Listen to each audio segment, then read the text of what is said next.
यह 17 साल के जिमी की है, जो कि दिवाली की छुट्टियां मनाने अपनी मौसी के घर कोच्चि जा रहा था। जिमी का परिवार उसकी मौसी के गांव में घुसा ही था कि जिमी को बहुत तेज प्यास लगी और उसके पापा ने साइड में एक दुकान पर गाड़ी रोक दी। वहां से थोड़ी ही दूर जिमी के पापा को कुछ लोगों की भीड़ दिखी। वह आसपास खड़े लोगों से पूछने लगे कि भीड़ क्यों लगी हुई है। कोई कुछ जवाब देता, उससे पहले ही जिमी की नजर भीड़ के बीच में पड़ी एक औरत की लाश पर चली गई। उस लाश को देखते ही जिमी को ऐसा लगा कि कोई परछाई उसे छूकर गुजरी। तभी जिमी का ध्यान सड़क पर पड़ी उस औरत के सजने संवरने के सामान पर गया। उसने सबसे नजरें चुराते हुए वहां से कड़ा उठा लिया। इतनी देर में जिमी के पापा उसे बुलाने लगे। उसने जल्दी से वह कड़ा अपनी पॉकेट में रखा और वहां से चला गया। अपनी मौसी के घर पहुंचने के बाद जिमी सबसे थोड़ा अजीब अजीब सा बिहेव करने लगा। उसके घरवालों को लगा कि वह सड़क पर उस लाश को देखकर बहुत डिस्टर्ब हो गया है। पर जिमी का ध्यान अभी भी उसके पास रखे उस कड़े पर था। वह अपने कमरे में शीशे के सामने उस कड़े को पहन के देखता और मुस्कुराता रहता। एक दिन जब जिमी अपने कमरे में उस कड़े को पहने खड़ा था तो उसका मन किया कि वह पूरी तरह लड़की बन जाए। वह अपनी कजिन रिचा के पास गया और उससे उसके सजने संवरने का सामान मांगने लगा। फिर जिमी अपनी मौसी के कमरे में गया और वहां से उनकी साड़ी और लिपस्टिक उठाकर ले आया। वह तैयार हो ही रहा था कि जिमी के पापा उसके कमरे में आ गए। जिमी को देखते ही उसके पापा उसे खूब डांटने लगे। जिमी ने रोते हुए कहा कि वह लड़की बनना चाहता है। यह सुनकर उसके पापा बेहद गुस्से में आ गए और उसे बुरी तरह पीटने लगे। उसका कमरा बाहर से बंद करके चले गए। जिमी अपने कमरे में बैठकर जोर जोर से रोने लगा कि अचानक उसे दीवार पर एक लड़की की परछाई नजर आई। धीरे धीरे वह परछाई उसकी तरफ आने लगी, जिसमें वह परछाई देखकर थोड़ा घबरा गया और कमरे का दरवाजा जोर जोर से पीटने लगा।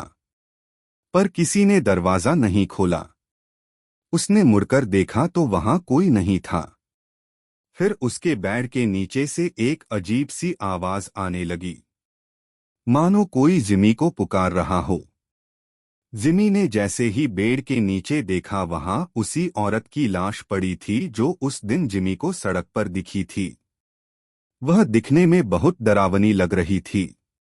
वह औरत उसकी तरफ रेंगते हुए आई और जिमी में समा गई। जिमी वहीं बेहोश हो गया। अगले दिन से जिमी अजीब तरह से बिहेव करने लगा।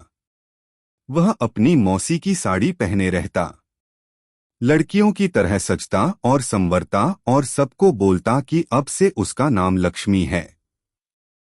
कभी एक पल वह जोर जोर से चिल्लाता और सारा घर सर पर उठा लेता, तो कभी कोई कोने में दुबक कर बैठ जाता और डरा सा सहमा हुआ रोता रहता।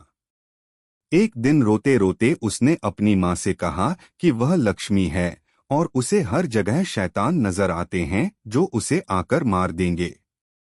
उसने कहा कि उन शैतानों के पैर उल्टे हैं, दांत खून से सने हुए हैं और लंबे लंबे नाखून हैं जिनसे वह उस पर हमला करना चाहते हैं।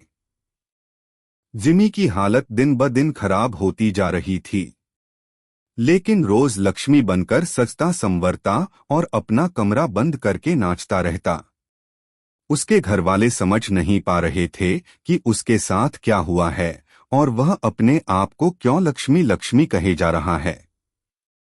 जिमी के पापा मदद के लिए आस पड़ोस में पूछने लगे। पता करने पर उन्हें मालूम पड़ा कि वो लाश जो उन्होंने उस दिन सड़क पर देखी थी वो और किसी की नहीं बल्कि जोजफ यानी लक्ष्मी की थी। जोजफ एक लड़के से प्यार करता था और उसने अपना नाम बदलकर लक्ष्मी भी इसीलिए रखा था। वो दोनों एक दूसरे से शादी करना चाहते थे, लेकिन जोजफ के घरवालों को यह मंजूर नहीं था। उनके लिए ऐसा करना एक बहुत बड़ा सिन यानी पाप था और गांव में हो रही बदनामी की वजह से उन्होंने जोजफ यानी लक्ष्मी को सबके सामने मौत के घाट उतार दिया। यह बात सुनकर जिमी के पापा के रोंगटे खड़े हो गए। उन्हें जिमी के साथ अपने बर्ताव के लिए बहुत पछतावा हुआ। उन्हें समझ आ गया था कि उनके बेटे जिमी के शरीर में जरूर लक्ष्मी की आत्मा घुस गई है। वह जल्दी से पूरी बात बताने के लिए घर के लिए निकले, लेकिन तब तक बहुत देर हो चुकी थी। जिमी उस दिन भी अपना कमरा बंद करके नाच रहा था कि अचानक उसे लगा कि उसके दरवाजे पर शैतान उसे मारने आ गए हैं। वही शैतान जिनके पैर उल्टे थे, दांत खून से सने हुए और लंबे लंबे नाखून जिससे वो जिमी पर हमला कर रहे थे। जिमी घबराहट के मारे जोर जोर से चिल्लाने लगा। उसके बाकी घरवाले जब तक दरवाजा तोड़कर अंदर घुसे, जिमी का शरीर पूरी तरह से अकड़ चुका था। वो तुरंत उसे हॉस्पिटल लेकर भागे। डॉक्टर ने बहुत कोशिश की और वह किसी तरह जिंदा बच गया। जब जिमी के पापा ने सबको जोजफ की कहानी बताई, तब सभी परिवार वालों को जोजफ के लिए बहुत दुख हुआ। उन्होंने जोजफ के लिए प्रे किया और जब उन्हें जिमी के पास कड़ा मिला तो उन्होंने वह भी जोजफ की कब्र के साथ गड़वा दिया। कुछ दिनों बाद जिमी बिल्कुल ठीक हो गया। आज उसे लक्ष्मी के बारे में कुछ भी याद नहीं। लेकिन लक्ष्मी की तरह कई ऐसे लोग हैं जिनको गलत समझा जाता है और उन्हें उनकी चॉइस के लिए सोसाइटी का बहुत बुरा बर्ताव सहना पड़ता है। इनफैक्ट कई लड़कों को लड़कों से प्यार करने के लिए और कई लड़कियों को लड़कियों से प्यार करने के लिए हमारी सोसाइटी के पावरफुल लोग मार डालते हैं। ये कहानी भले ही एक काल्पनिक कहानी है, लेकिन इस कहानी में एक बहुत मैसेज छुपा है।